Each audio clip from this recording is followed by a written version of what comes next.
Շնորհակալ եմ։ Հարգելի նախագահող, հարգելի պատգամավորներ եւ գործընկերներ, նախ ուզում եմ շնորհակալություն հայտնել, որ հնարավորություն են ձեռնվել այս ձևաչափի շրջանակներում ներկայացնել մարդու իրավունքների եվրոպական դատանի դիրքորոշումը եւ հասարակության ավելի լայն շրջանակներին ծանոթացնել եվրոպական դատանի արտահայտած դիրքորոշման հետ եւ մասնավորապես դրա շրջանակներում արձանագրված խախտումներին Ֆարմանյանը եւ այլ կնդեմ Հայաստանի Հանրապետության գործով ելույթիս ընթացքում հակիրճ ցանկանում եմ ներկայացնել հիմնական այն թիրախային հարցադրումները, որ բարձրացրել է եվրոպական դատանը եւ խախտումների բովանդակությունը, որ արձանագրվել է եվրոպական դատանի կողմից Մասնավորապես, ինչպես բոլորս գիտենք, 2025 թվականի սեպտեմբերի 18-ին Եվրոպական դատանը հրապարակեց Ֆարմանյանի եւ այլ կնդեմ Հայաստանի վճիռը Դիմումատուները այս գործով գանգատը ներկայացրել էին դեռևս 2011 թվականի փետրվարի 28-ին, իսկ դատանը գործը կոմունիկացրել էր 2015 թվականի սեպտեմբերին։ Այսպիսով գործով վճիռ է կայացվել գանգատը ներկայացնելուց շուրջ 14 տարի անց։ Եվրոպական դատանը 3 հոդվածների խախտում է արձանագրել, 2 հոդվածի Կոնվենցիայի երկրորդ հոդվածի եւ 38-րդ հոդվածի, ինչպես նաեւ Կոնվենցիայի երկրորդ հոդվածի թե նյութական բաղադրիչի, թե ընդհանցակարգային բաղադրիչի խախտումներ է արձանագրել։ Մասնավորապես երկրորդ հոդվածի նյութական բաղադրիչի շրջանակներում Եվրոպական դատանը փաստել է, որ բոլոր մահերը մարտի 1-ի իրադարձությունների ժամանակ վրա են հասել պետության կողմից անհամաչափ ուժի գործադրման արդյունքում, որի կիրառումը բացարձակ անհրաժեշտություն չի եղել։ Դատանի դիտարկմամբ խնդրող առարկա ժամանակաշրջանում զանգվածային ցույցերի ժամանակ հատուկ միջոցների օգտագործման հստակ օրենսդրական կարգավորումներ չեն եղել եւ դատանը գտել է, որ մահվան դեպքերը տեղի են ունեցել ոստիկանական գործողությունների վատ պլանավորման եւ իրականացման արդյունքում, որի ընթացքում ամբողջների վերահսկման միջոցները անկանոն եւ ոչ պատշաճ են օգտագործվել։ Կոնվենցիայի երկրորդ հոդվածի ընդհանցակարգային բաղադրիչի խախտման համատեքստում, որը վերաբերում է ըստ էության իրադարձություններին հաջորդող գործի քննությանը, Եվրոպական դատանը նույնպես խախտում է արձանագրել եւ հստակ մատնանշումներ է կատարել այն առնչությամբ, որ որևէ գործ չի հարուցվել ցույցերի ժամանակ ոստիկանության կողմից անհամաչափ ուժի գործադրման մասով։ Դատանը նշել է, որ դեպքերից անմիջապես հետո քրեական գործեր են հարուցվել միայն ընդդիմադիր ղեկավարների եւ իրենց աջակիցների հանդեպ, որոնք ի սկզբանե ներկայացվել են իբրև մարտի 1-ի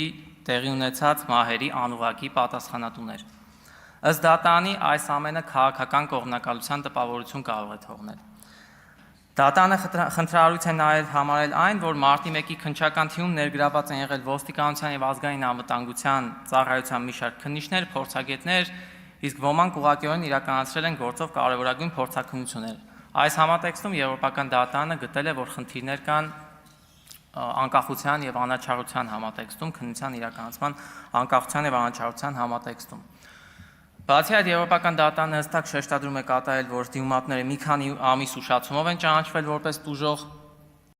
եւ թեկուզ որոշակի նյութեր իրենց փոխանցվել են դիմումատուներին, սակայն միևնույն է նրանք ամբողջ ծավալով հնարավորություն չեն ունեցել գործի նյութերին եւ փաստական հանգամանքներին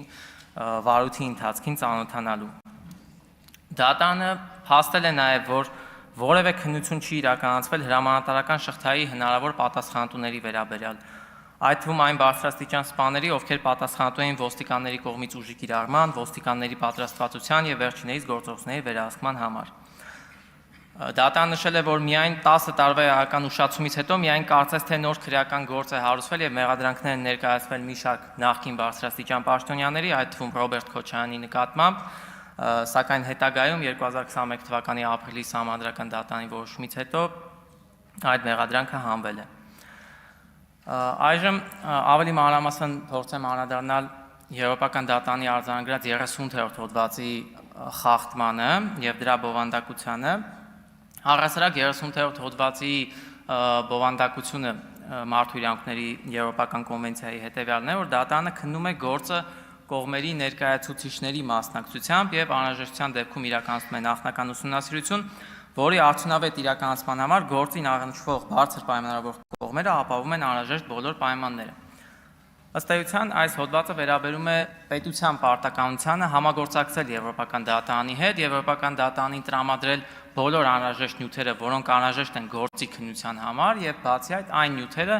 իհարկե, որոնք պահանջում է հենց Եվրոպական դատարանը։ Այս մասով առհասարակ այս հոդվածի խախտումը ինքնին հազվադեպ երևույթ է, որովհետև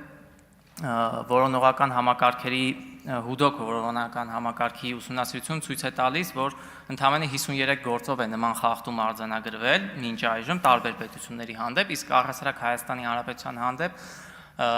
սա ճանաչված առաջին դեպքն է, 38-րդ հոդվածի խախտման առաջին դեպքն է։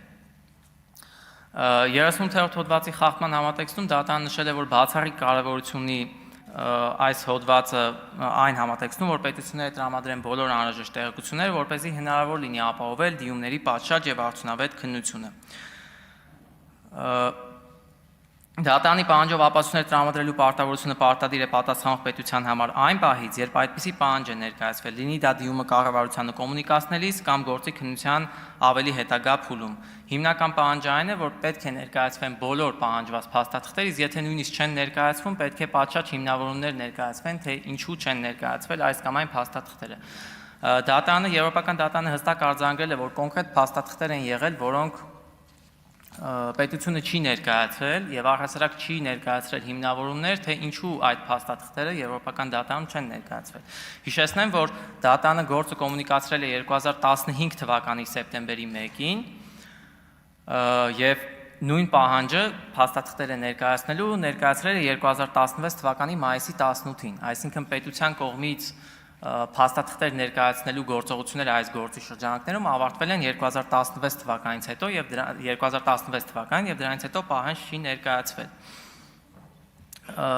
Դատարանը հստակ պահանջել է բոլոր փաստաթղթերի պատճենները ներառյալ քննության ընթացքում իրականացված բոլոր դատաձգաբանական եւ այլ փորձաքննությունների արդյունքները եւ խորհրդարանական փաստահավաք խմբի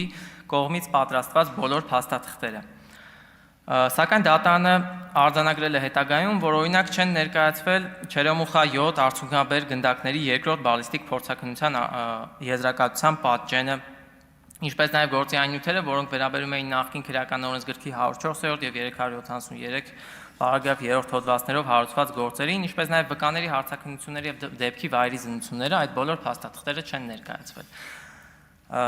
Բացի այդ, հստակ արձանագրվել է, որ խորհրդարանական փաստահավաք խմբի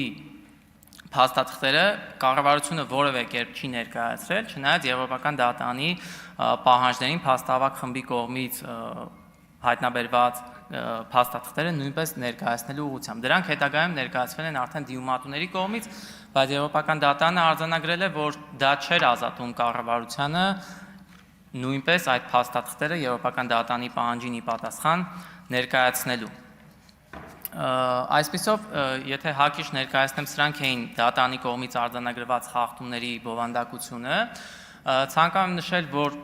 սեպտեմբերի 18-ին վճիռը հրապարակվելուց հետո այն դեռևս ուժի մեջ չի մտել, գոյություն ունի եռամսյա ժամկետ եւ դեկտեմբերի 18-ին այն ուժի մեջ կմտնի։ Ուժի մեջ մտնելուց հետո 3 ամսվա ընթացքում պետությունը պարտավոր է յուրաքանչյուր դիումատուի, գործով եղել է 9 դիումատու, վճարել 30,000 եվրոին համարժեք դրամ որպես ոչ նյութական վնասի փոխհատուցում եւ 35,000 եվրոին համարժեք դրամ որպես կրած ծախսերի հատուցում, ընդհանուր 305,000 եվրոին համարժեք դրամ պետությունը պարտավոր է վճարել եւ բացի փոխհատուցման վճարից նաեւ Հայաստանի Հանրապետությունը գրասենյակի ակտիվ ներգրավվածությամբ պարտավորություն ունի 6 ամսյա ժամկետում վճռի հրապարակումից հետո ներկայացնել գործողությունների պլան եւ հաշվետվություն ներկայացնել մինչեւ հունիսի 18-ը տեղեկացնելով վճռով արձանագրված խախտումների ուղղությամբ ձեռնարկված եւ կամ արդեն իսկ ձեռնարկված կամ ապագայում ձեռնարկվելիք գործողությունների մասին։ Այսքանը, շնորհակալ եմ։